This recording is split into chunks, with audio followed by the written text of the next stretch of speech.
Hello, everyone, and thank you for joining us. Today, we're talking about the startup bubble, and this is part of the Melbourne Conversations run by the City of Melbourne. We'll be talking and taking questions throughout the event on the Slido platform, and you should have the instruction for that on your screens now. But you should also have those in the video chat below. So feel free to pop in questions as we move along, and we'll get to them at the end of the event. You can also subscribe to this YouTube channel and the YouTube channel of the series of conversations run by the City of Melbourne on their Facebook page. On behalf of the City of Melbourne, I would like to acknowledge the traditional owner of the land, the Wurundjeri people of the Kulin Nation, and pay my respect to their elders, present, past, and emerging. I am Fabio Mattioli. I am a senior lecturer at the University of Melbourne in social anthropology, and I'm joined here by an amazing panel. I would like to let them introduce themselves. Maybe, Kate, you can start. Thanks, Fabio. It's great to be here, such an important subject. My name's Kate Erickson and I'm Chief Programs Officer for YBF Ventures. So we do three things. We work to help with thousands of startups every year to help them scale. We work with corporate innovators to help sort of set up startup and corporate engagements. And we run industry hubs for ag tech, prop tech, fintech, law tech, for example. But we also help people to be more entrepreneurial and for corporate people to shift into the scale-up market. I'm going to contribute to the discussion today from the perspective of both corporate and startups. I've spent a lot of my life in corporates, working for large organisations, AT&T, Ericsson, PricewaterhouseCoopers, but I've also worked a lot with startups. I set up a centre in Silicon Valley for AT&T, built the back end of some of Google and Skype and Twitter's platforms in the early years, working with YBF, and I have my own health tech venture as well, and that's across Australia. I've lived in Sweden, Silicon Valley, and working a lot with Israel and the UK. So, yeah, great to be here. Thank you, Kate. Lots of experience that you can bring to this conversation. Caitlin, do you want to go next? Yes, of course. Thanks, Fabio. Hi, I'm thrilled to be here today also. I'm Caitlin Sherritt, Director of Innovation Enterprise at Wade Institute of Entrepreneurship. We're an education company that specializes in entrepreneurial training, and we have three main programs that we deliver. We work with early stage founders by delivering the University of Melbourne's Master of Entrepreneurship.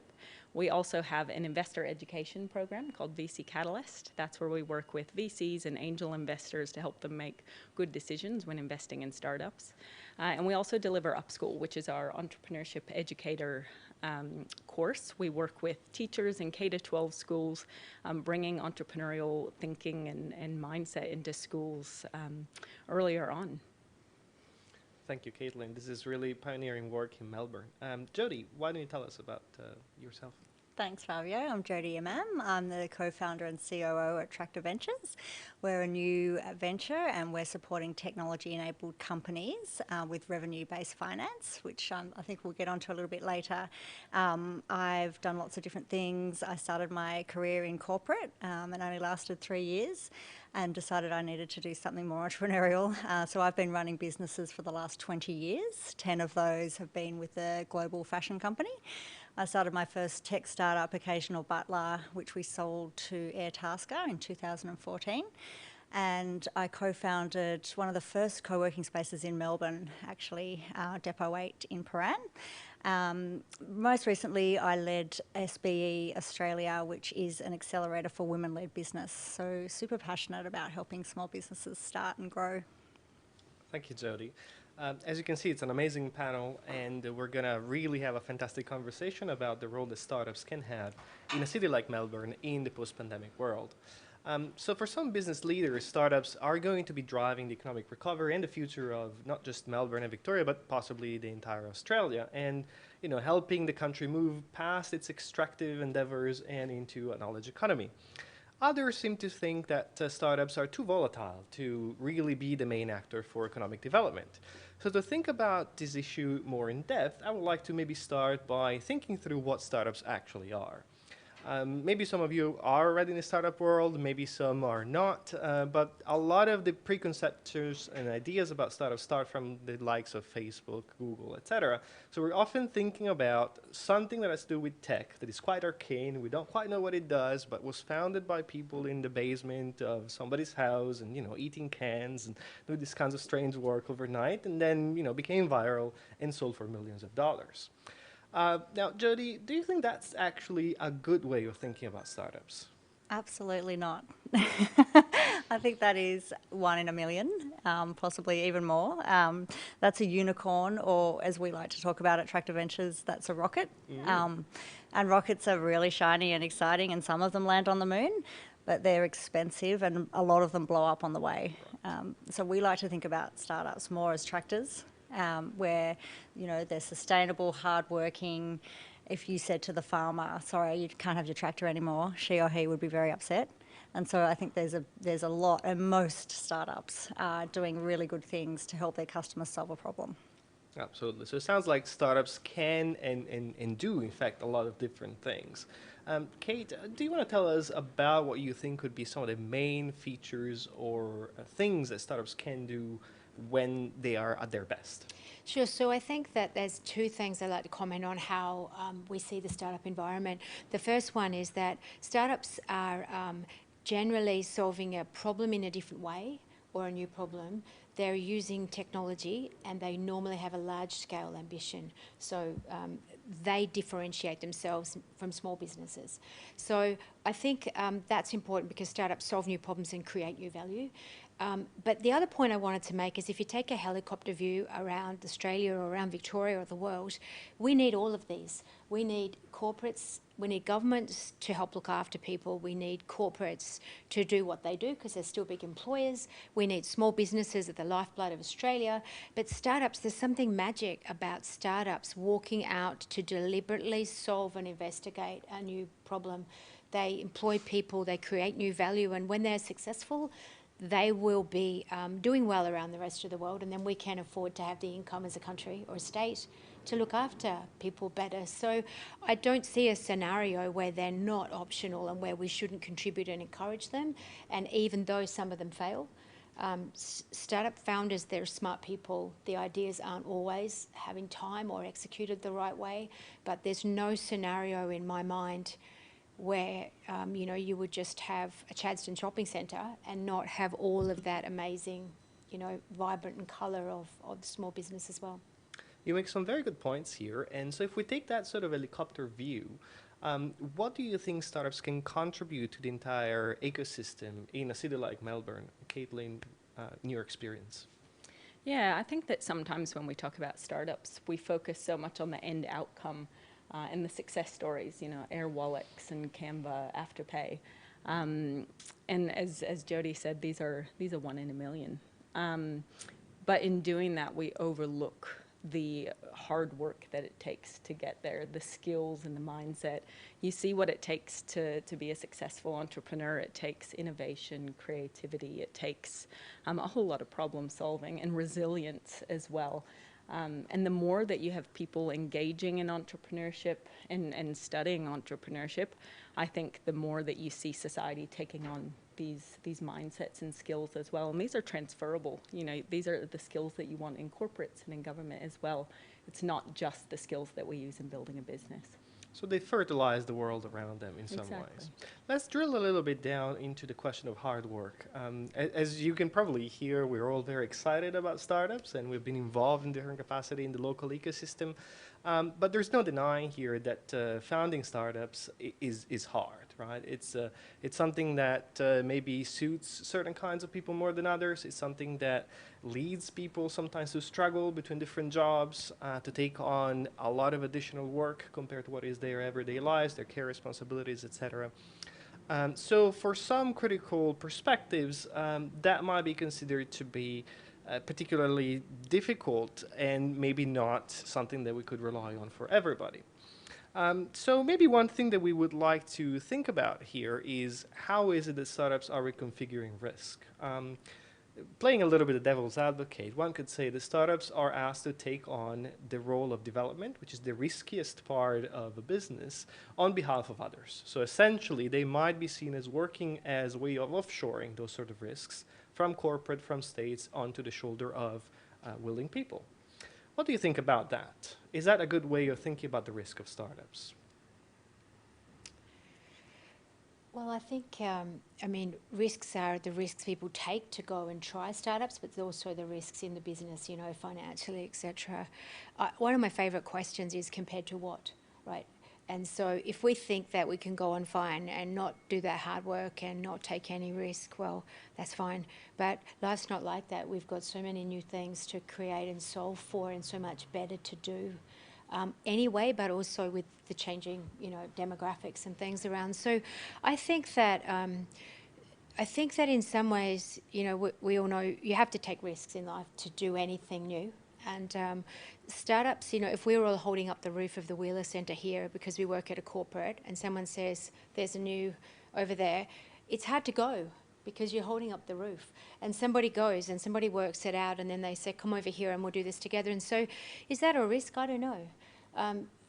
I think there are more risks with not doing those things. But then, of course, when you are in a startup, it's difficult. I mean, most of us have been in and worked with, and I'm the founder of a health tech startup as well. And it is really difficult and it is risky. And then you've just got to say, well, what can I put in place? And that might be software driven. It might be for data and predicting and these sorts of things to help minimise the risk.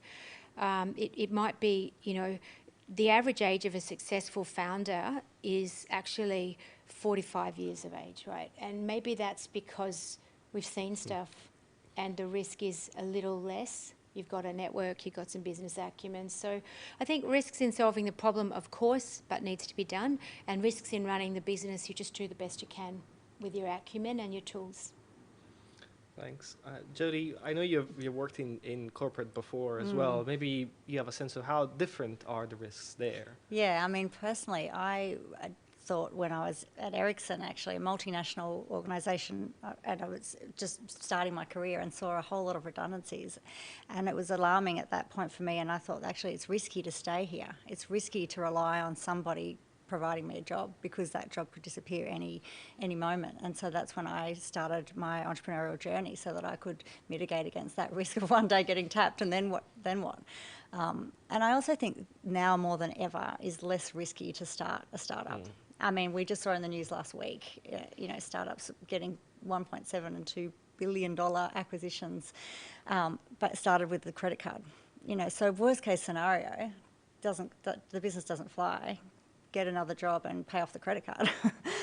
But the opportunity is huge, and they are 1 in a million opportunities, and there's much in the middle between the absolute failure and that absolute amazing success. But yeah, I see that there's risk on both sides of the spectrum. I think it's also about how we approach risk and failure as a society. I think Australia can sometimes be a bit more risk averse than other societies. With risk comes the potential to fail as well, and so it's also about how we see failure and even celebrate failure in some ways as well. We have this idea we talk about a lot at Wade as productive failure. So failure is good if it's productive, if we learn from it, if we can take the learnings from these failures and go forward and do something different. So I think we could probably do a better job of that as well, just in society. Let's think about how we can support founders effectively. In my research, I've done a bit of work with founders, seeing how they face different phases of the ecosystem, how they go from one place to another. And one thing that struck me as particularly unexpected was how much founders felt pressure. Pressure from investors, pressures from their family, pressures from their accelerators, pressure from peers, and all of that compounded or came together as sometimes too much, right? So founders would tell me, yes, I've had these amazing conversations at night with my investors, and then the day after, I felt like I couldn't get out of bed. And I think people are starting to talk about how that sort of draining feeling adds to mental health issues in the community. And so I wanted to have your thoughts about how can we support founders in this process.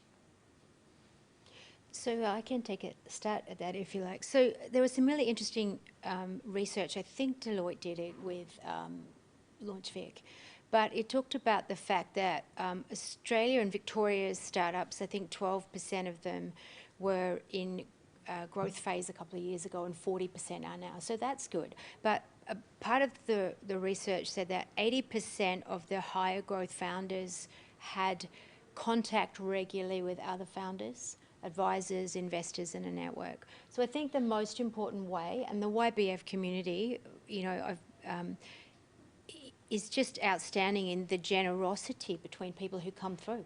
You know, you've got blockchain, you've got LawCheck, and people are like, well, what do you need? How can I help? It's just an outstanding sort of group. So one thing we can do is keep doing that, keep making sure we support each other. And the other one is, I think, as Caitlin said, it's really important not to demonise people trying new things.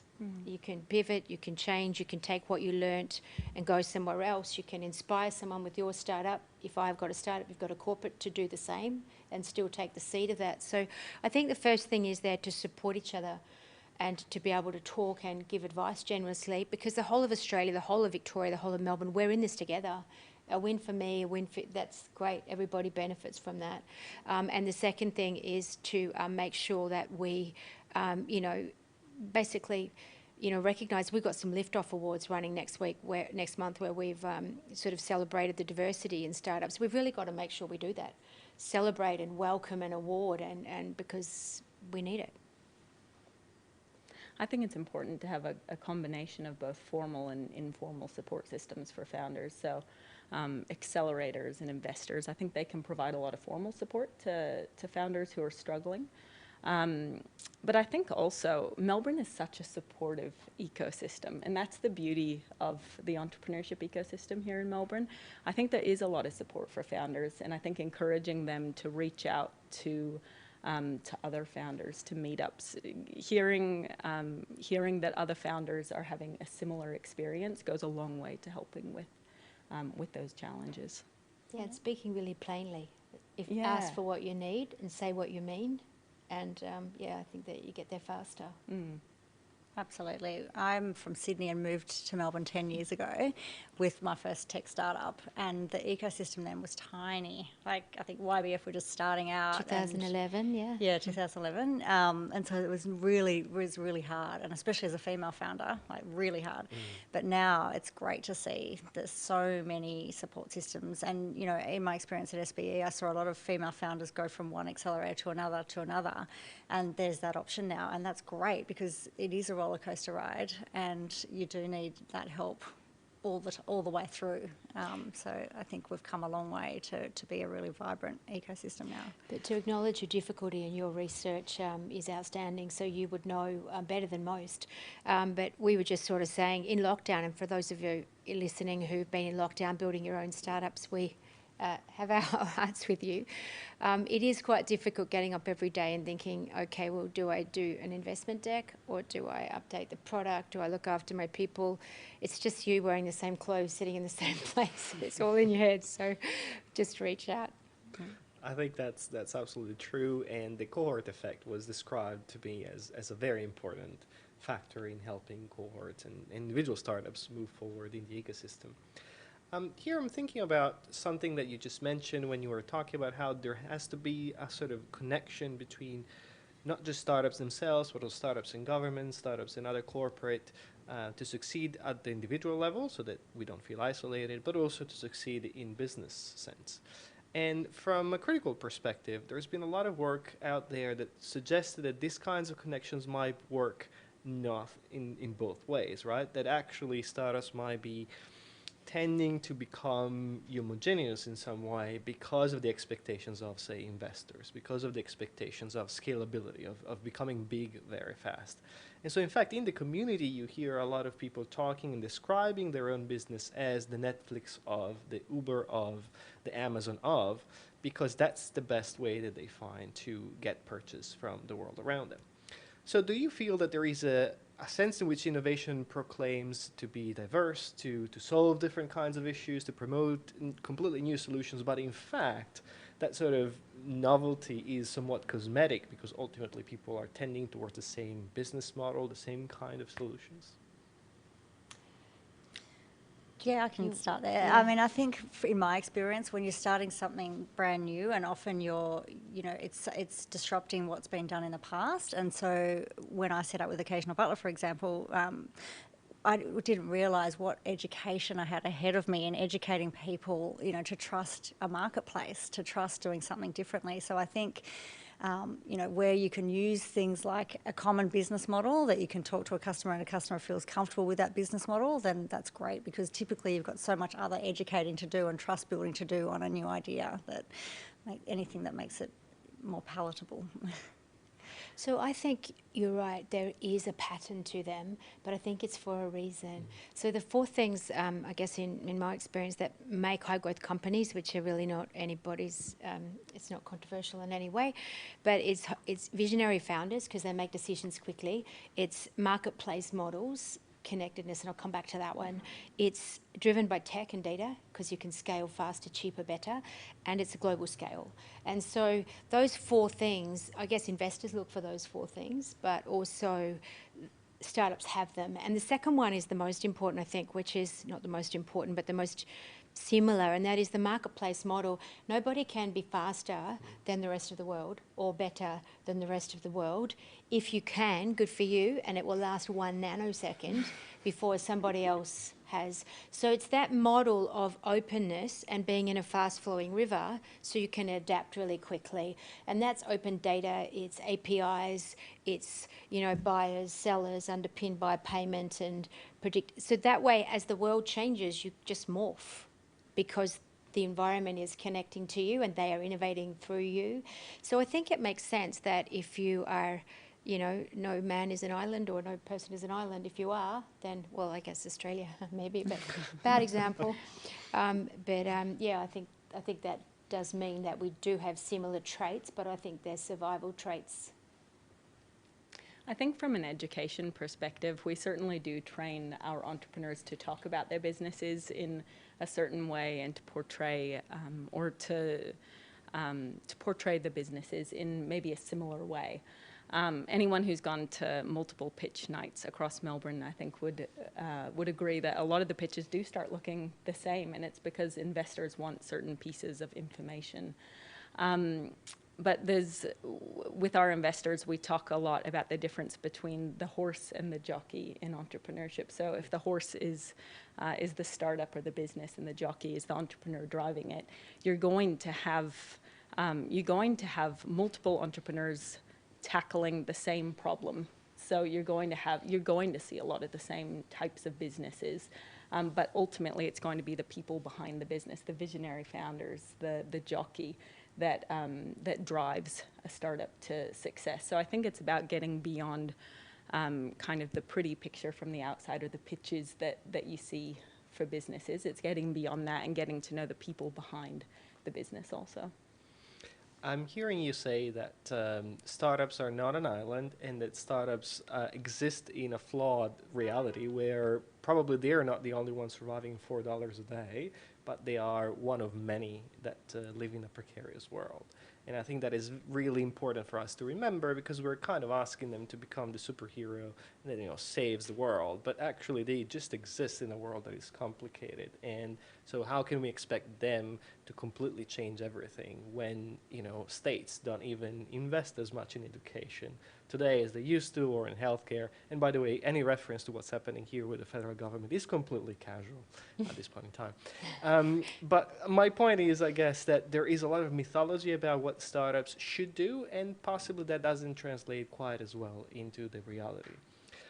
We want to go into a little bit more of the positives and the kind of exciting things about startups now. But before we go there, if you just joined us, I'm Fabio Mattioli, Kate Erickson, Colin Sharat, and Jody Imam, and I probably butchered their names, I'm sorry.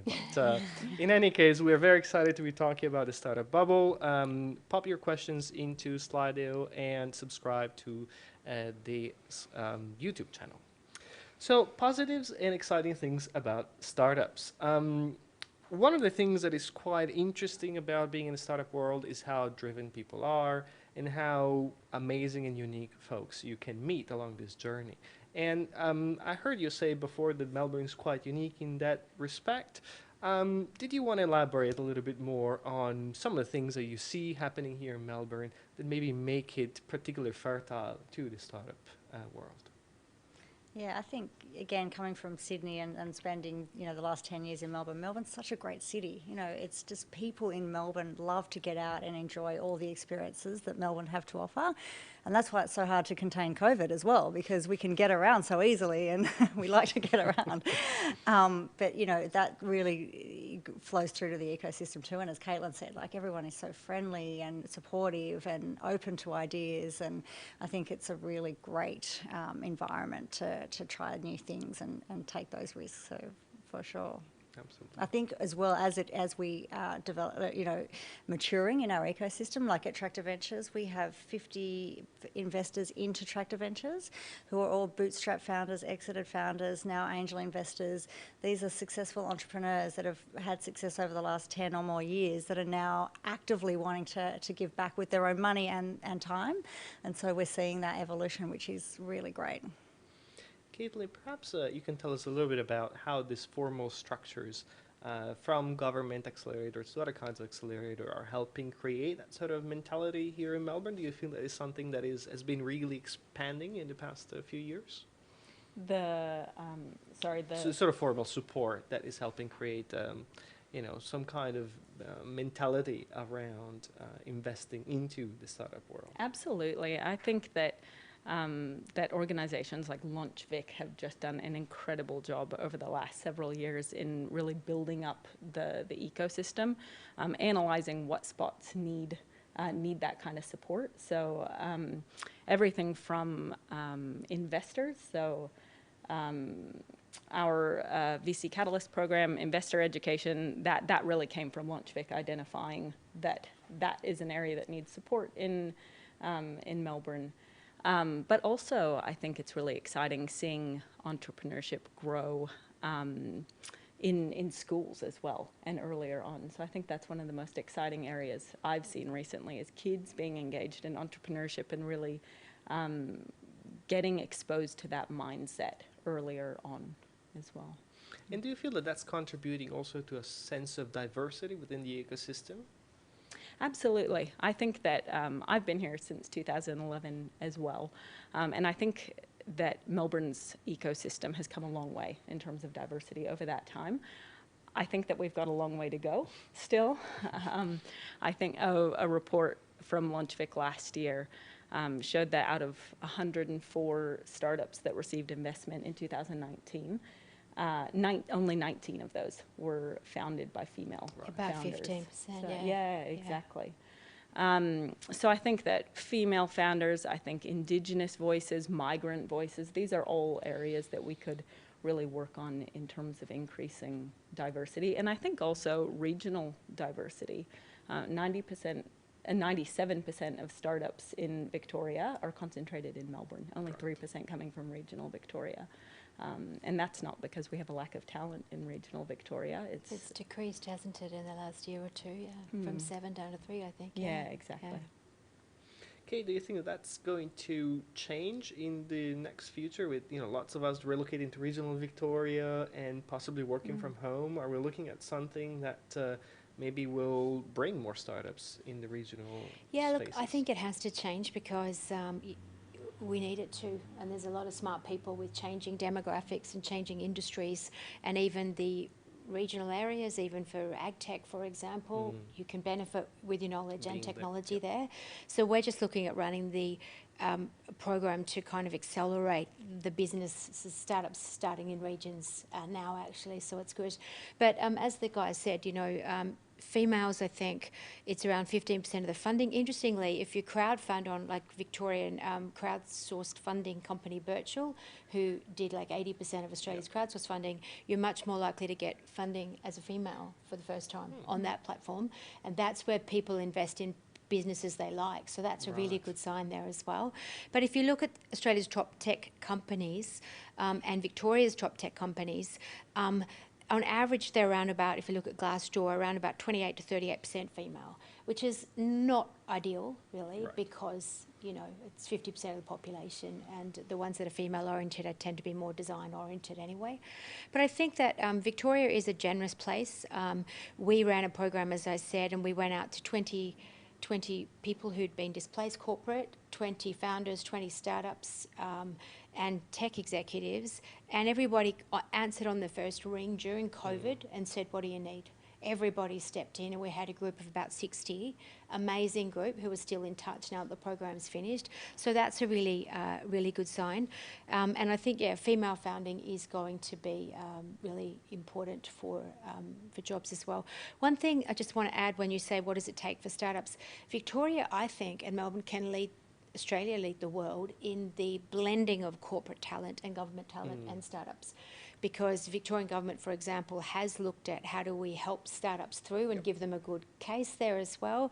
And we work, you know, a ton with corporates, and they say, okay, one, you need to be entrepreneurial, two, you need to scan the market and see what's out there, and now you've got to do something. Do you want to showcase? Do you want to mentor? Do you want to fund? Do you want to invest? Do you want to co-create, collaborate, set up a tech hub? What do you want to do? And so I think that if we can have a great circulation of talent between those, helping each other, knowing that successful companies are going to scale, this is just the first base. So we've got to help each other emotionally, financially, and with customer bases, business opportunities, and expertise. And that's what I think we're going to do well at. And definitely the Victorian government has been quite visionary, I think, in that regard, not only because of the sort of support system they put in place, but also by spearheading something like, Civic, which is a GovTech accelerator program. You know, there's very few out there, and this one has been particularly, I think, exciting to see and watch grow. Jody, I was wondering, what do you feel that is missing in terms of connecting corporates and startups? That's an area often that is very painful, because startups feel that they have the solution in hands, and they're like, we're just ready to go. If we just could reach out to the right person in the right corporation, and that seems to be a challenge, right? Yep. How do you see that working? Yeah, better? I think you're right. Like, that's definitely a challenge. I think one of the positives of COVID is that, you know, this eventuality of digitalisation in the world is speeding up, and I think that, you know, finally there is, it's proven that some of this new technology can work and be better, and so I think that, you know, if there's any positives, that's certainly one, and breaking down the barriers just generally. But yeah, I think there's a lot we can do. There's some good things, like, you know, Civic Labs is a good example. StartMate are also running a fellowship now for corporate people, like people working in corporates who want to work in startups. And I think that's a great initiative too, to start bridging that gap, because it comes down to individuals who really want to drive innovation in their companies, and entrepreneurship is just as important as entrepreneurship. So I think there's starting to be some good initiatives, but there needs to be more. And isn't it fascinating how much it comes down to individuals sometimes, right? Just finding the right person at the right time, completely change the situation. Yeah, I think both the skills to be entrepreneurial, but also just that curiosity. Just be curious or passionate about something. We can all do that. I mean, we drive, we don't know how the car works, you turn on the light, you don't know how the power works. Just be interested about something and pursue that, and I think we're going to get great results. Once you've got that kind of entrepreneurial kind of lens to things, wherever you are in the community, you can't unsee it. It's like, oh, we could. That's a good start. Absolutely. I think innovation hubs like Melbourne Connect as well at University of Melbourne, I think those play a really critical role in getting corporates and entrepreneurs and the public to work together in entrepreneurship. But again, it comes down to people being involved and getting engaged. Yeah, that is a great initiative. We are going to be running part of the space for them there, actually, and it's extremely exciting. So I'm hoping that some of the people who are watching us today got excited by some of our discussion. And I'm sure that some of you might be thinking that, after all, you do have a great idea, and you'd like to dip your feet into the entrepreneurial world. And so, if that's the case, then you're very lucky, because today we have an amazing panel that can give us some of their pearls of wisdom and to take with us.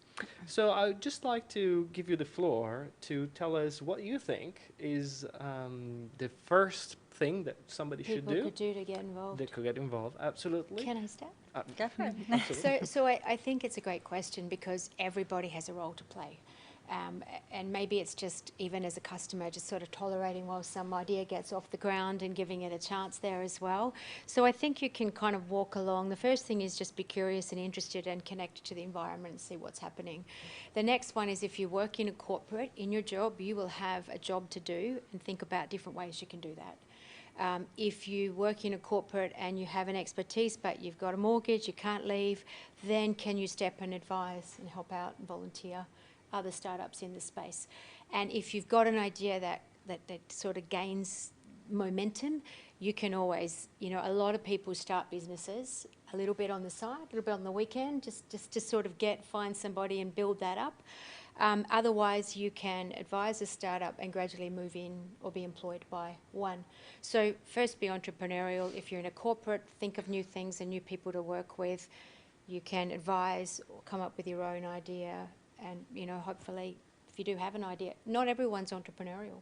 Not everyone wants to have that, insatiable, got to build something. But there's a lot of ways to help. Absolutely. And many of them are things that you can do very easily. Doesn't Yeah. require you to commit to. And once you take a step, then you see what it feels like. And it's really rewarding. Fantastic. Thank you. Caitlin? I think my advice would be quite similar. I think there are different, depending on levels of commitment and the time that you've got as well to contribute. It can be as easy as things like this, attending either virtually or in person talks or pitch nights. These are really exciting things, just hearing entrepreneurs' ideas.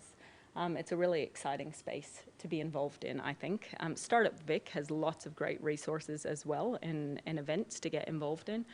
I think also there is a need for good mentors in the ecosystem also. So if you do have business experience, if you do have experience that you think you can share, it can be anywhere from sharing that with school-age children. Again, schools are looking for a lot of good mentors, all the way through to accelerator programs or other education programs also. But I think at its most basic, it is about supporting founders, supporting startups by using their products and services as well. And as Kate said, being patient with them as you do that. Totally agree with all of that.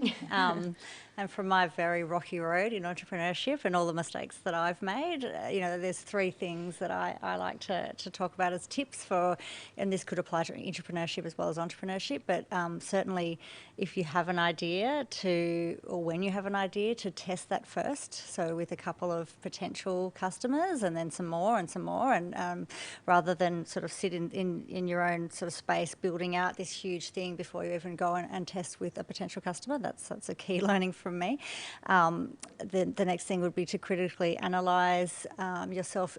And I've seen this a lot where entrepreneurs haven't fully thought out if this business could actually make any money. So I think it's important to sort of spend a bit of time early on the numbers and whether this, what you're thinking about, you could apply some sort of business model that makes sense. And the third thing is absolutely to reach out to mentors. And there's so many of us that have done this over and over again and learnt lots of things along the way, and always happy to talk to new people coming through and wanting to learn. So absolutely don't be shy. Those are fantastic advice. I have lots of other things I would like to talk about, but there was a question here that popped up that I thought was particularly provoking. So maybe it would be good to just open the floor and start taking those in. Catherine asked us whether we can think about other ways of doing startups. And so typically we think about a hero entrepreneur that goes about and has a great idea and, typically is a he, unfortunately, as we heard before, but doesn't necessarily need to have a lot of relationship with a specific community, right? And so it almost feels like sometimes we are repackaging an idea and making it our own and then taking all the value from it. Is there another way of doing startups where startup founders can work with communities to create value, not just for themselves when they sell the company, but for the entire community that they're working with? I assume more in the sort of social space as well. I don't know if it's the subject of the startup we're talking about or the way to go about it. I guess both, right? Especially the question was about whether there is a way to build value for communities through startups, one, and then two, whether there's another way in which you can do startups that maybe are workers owned as opposed to you have an individual entrepreneurs that relies on offshoring, et cetera, et cetera, et cetera, to build value that essentially derives from, selling the company to investors further down the line. I think there are a couple of parts to the question. One, I think, is this idea of the solo founder, the solo entrepreneur, which is a myth, really. It takes a lot of people to build a startup. It takes a really successful team, and it takes a whole lot of collaboration as well. So this idea of one person building a startup and reaping all the rewards, I think some of that is a myth as well. And so it's partly about how we think about startups and the people that it takes to build them. And I think the other part of the question is, I think social enterprises are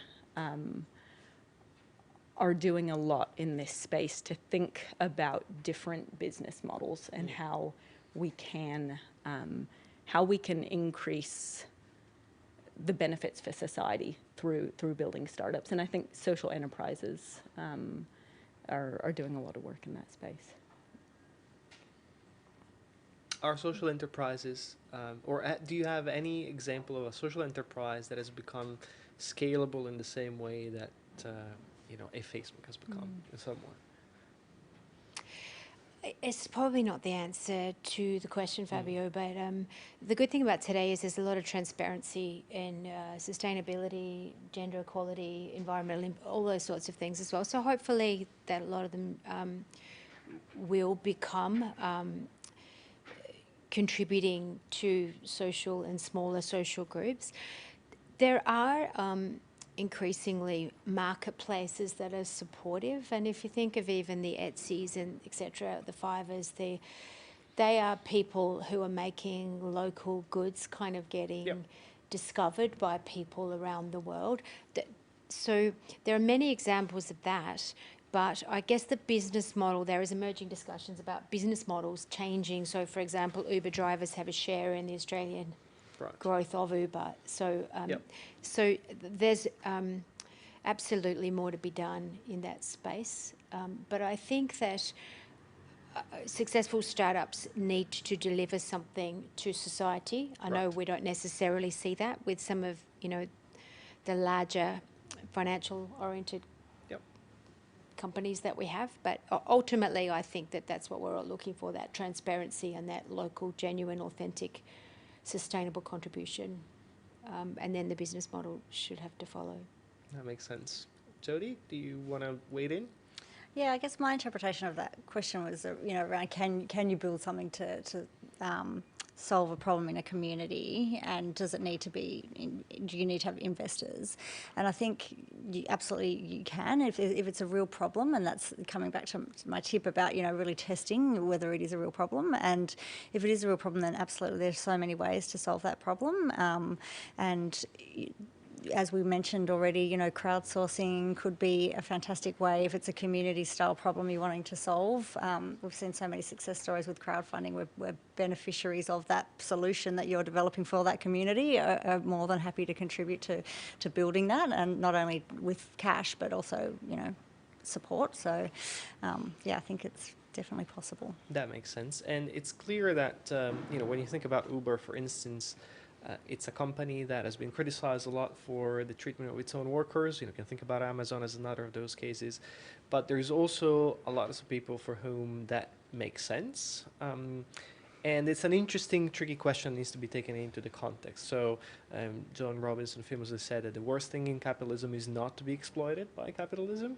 And so there is a strange way in which for some people that might actually work. And then can that be transformed into something else through share owning, through other kinds of solutions, through not reliance on global finance? That's I think, an interesting question that is ripe for discussion. I think it's true. And I mean, just a quickly, Victorian company Sheba is good for lots of reasons, right? It's female ride sharing because there's a lot of protective children, people who need to be in that safe environment, and a lot of women driving for that who are also benefiting from the flexible income. By the way, female founded, Victorian based, by the way, smashed the virtual records, which is Victorian-based crowdfunding. So there's a lot of good things to say that people are cheering and investing in companies that do well for people who do well. Yeah. That's fantastic to hear. One other question that we have here is what barriers would you identify to the cultural diversity in the startup community? We talked a little bit about gender diversity. Caitlin mentioned that there is more to be done also in terms of expanding the cultural, ethnic background of founders. What do you think are some of the blockers there? I think we need representation in all parts of the ecosystem because diversity is really hard. It's really hard to get right and it's really hard to understand if you haven't had that experience yourself. So I think, we need our investors to be diverse. We need the people running the ecosystem to be diverse. We need the government to be diverse, all the decision makers as well as the people in the community because it's impossible for us to understand I can understand a female perspective, but I can't understand an Indigenous perspective as well as an Indigenous person. So I think, we need representation across the board. Yeah, I'd agree. And I think everybody knows this, but it's far more likely that a successful startup is founded or co-founded by an immigrant. It's true in Australia, it's true in Silicon Valley. So we all know the value of cultural diversity, but as Jody says, we just haven't got it right yet. And I also think it's on startups just to be aware in their hiring and recruitment processes as well. So even if the founding team even has a lack of diversity, if there's not much diversity in the founding team, being aware of even just those first few hires as well. As in, I think in the startup world, it can be quite easy to be busy, as in it's a very fast-paced environment as well, but continuing to prioritize diversity, I think, is really important. And just one other personal example, I run a health tech startup called Hello Ed, which is a global marketplace for health technology, and we want to invest back into people researching to solve for causes of those, and we want to employ people who use the technology. So I have part of the team has Parkinson's, for example, and you just have to be flexible depending on what's going on, that it's not a good time, but the performance is amazing. So I think you've just got to rethink everything for the situation and not just go into efficiency mode. I think you get a much better outcome there. And to an extent, you can do that because it's a startup, because you don't have all these kinds of, weight of how something should be done that is already telling you, no, you can't employ this group of people, that group of people. Except for the fact that you kind of pants are on fire to get the job done. That's and you need to look really deeply into believing that that's the right thing to do and not just the lowest cost, fastest, offshore. It's just not the right thing to do all the time. So as a startup, number one, and number two, as Jody said too, investors in startups, they look for and Caitlin as well, they look for the founding team. And I have to ask, what are you looking for? Because if I tell you someone on my team is blind and somebody is a parent who works part-time, are you going to rate me the same as people who look like you working full-time, even though my results are the same? So I think everybody, back to the point, has a role to play. Yeah, and I'm hearing you say that even though founders sometimes really want to do the right thing, they have then to weight it with all these other kind of conditions that they need to fulfill in order to access funding and to progress in the ecosystem. So it's really not just a question just of getting the founders to do the right thing, but also to have then investors understand the conditions upon which, or the consequences of funding just certain kinds of things versus others. Yeah, and one thing that lasts you through all those challenges and all those funding discussions is self-belief, where you say, I don't mind what anyone thinks, this needs to be better and we are going to get there and this is my team. It's better than just going, I'm sorry, is that not what you invest in? I'll just... Yep. So don't get pushed over. Go get it. Keep going, and if you can't go, step around it and keep going, and that's what we've got to do. I hear, the sort of being in the valley has gotten you these amazing advices, which is great. Let me just step back from this discussion a little bit. There are a couple of questions here about mindset, health, and well-being as being essential for success and being in the startup world. Do you have any suggestion regarding the tools that can be used to make sure that your mindset remains positive and your health, as well physical as well as mental, keeps on track, especially during such a tiring time like the one that we are living through now? Jody, maybe do you want to? Personally, my tools, and this might sound a bit cliche, but exercise and meditation. I've just recently started doing more of the meditation, and I found a technique that works for me, and it makes a very big difference. And just dedicate, and I guess giving yourself, especially as a female and a mum, and giving yourself permission to create a little bit of space for yourself every day makes a big difference. Yeah, I think it's multiple. It's a great question because, of course, you never feel like you've got it right. But the first one is exercise and sleep. The next one is have the planning tools to be as organised as you can, so you don't have to carry everything here. Yep. That's the planning. The next one is, I think, meditation, and they can be anything from somewhere you go or the headspace or, and there's also some great tech out there who can, if that's what gets you across the line, to monitor your brain waves, basically like a Dream and a Muse and a Pip, and you put them on and the brain goes zzz, and you have to get it down. And so there is those sorts of things. But it's also self-belief. It's also recognising, as I mentioned before, that it's not going to be working out, but that's the phase you're in, right?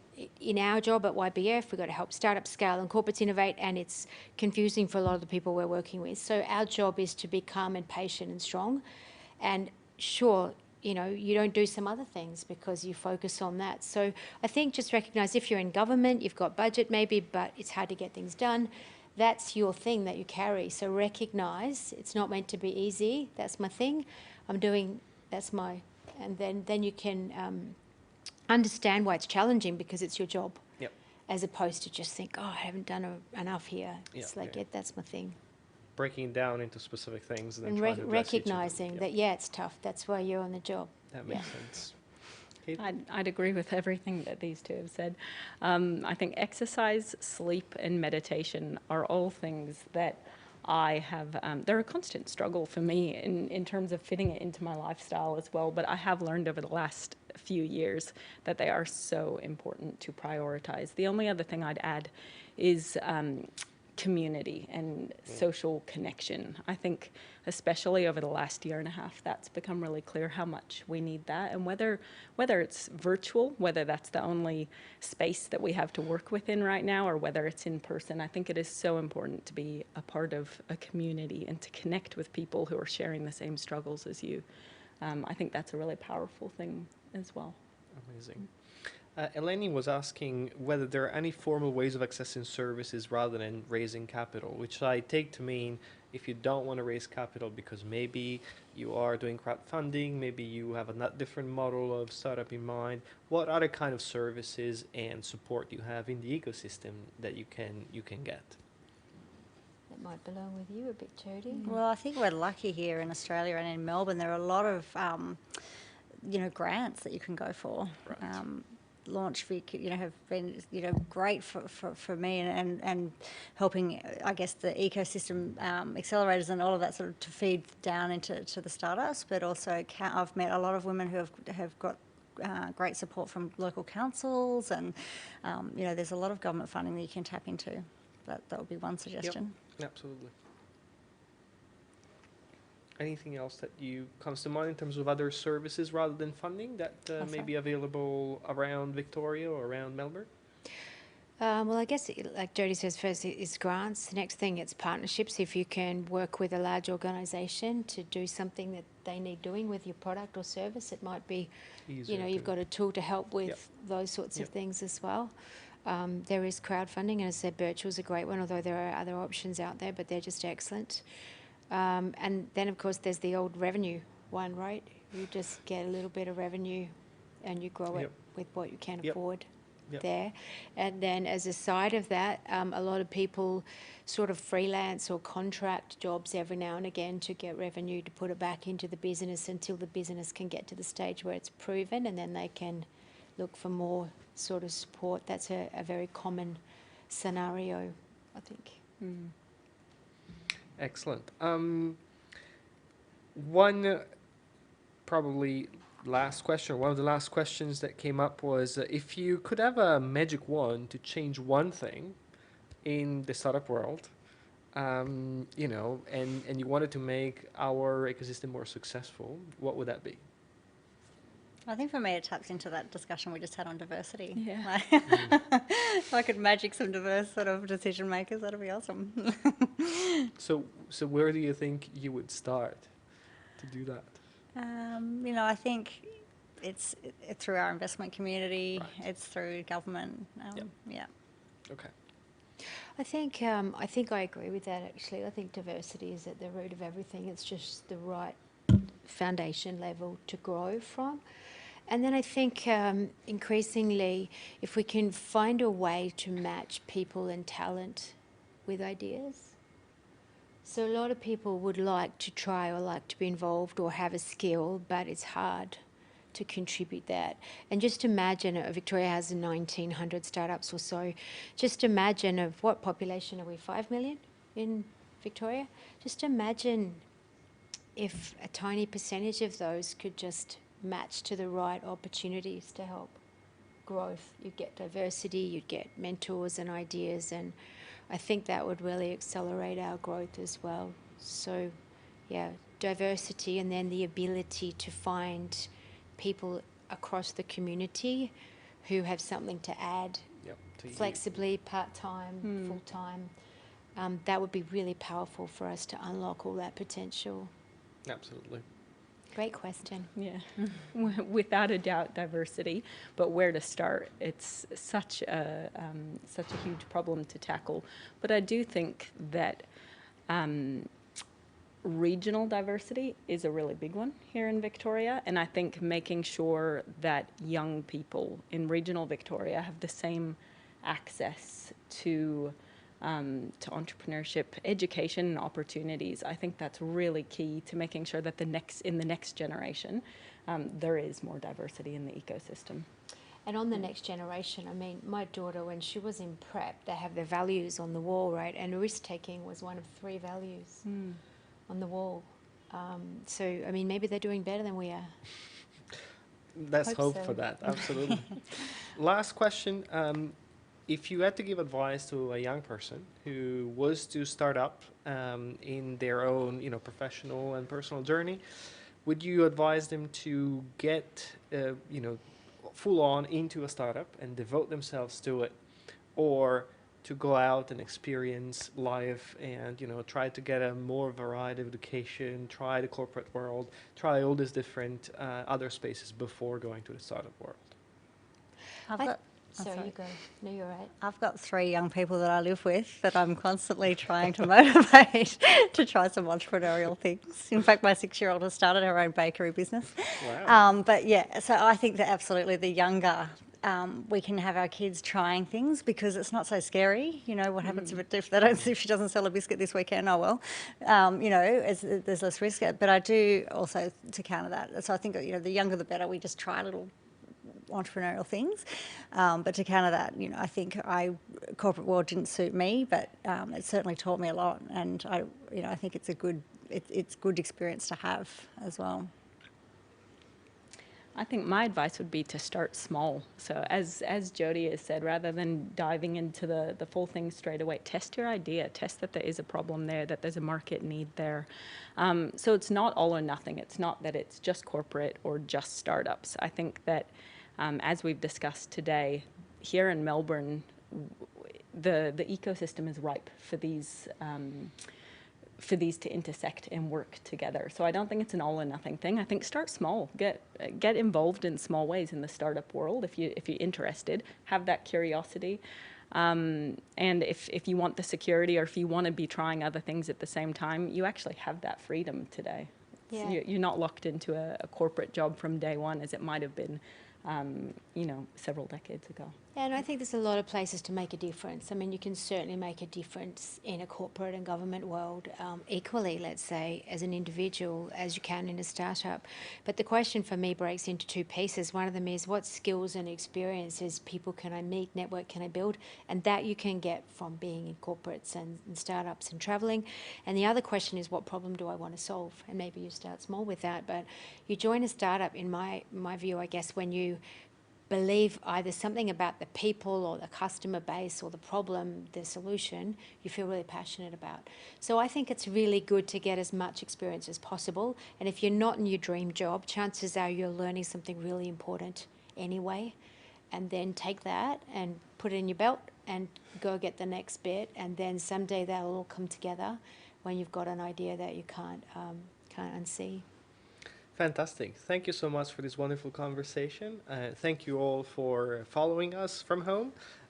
Don't forget to subscribe to all the Melbourne Knowledge Week channels and to stay up to date with the Melbourne Conversation events. There's a link to a survey on the YouTube channel, and let us know how we did today. Thank you again, and stay safe out there. Thank you.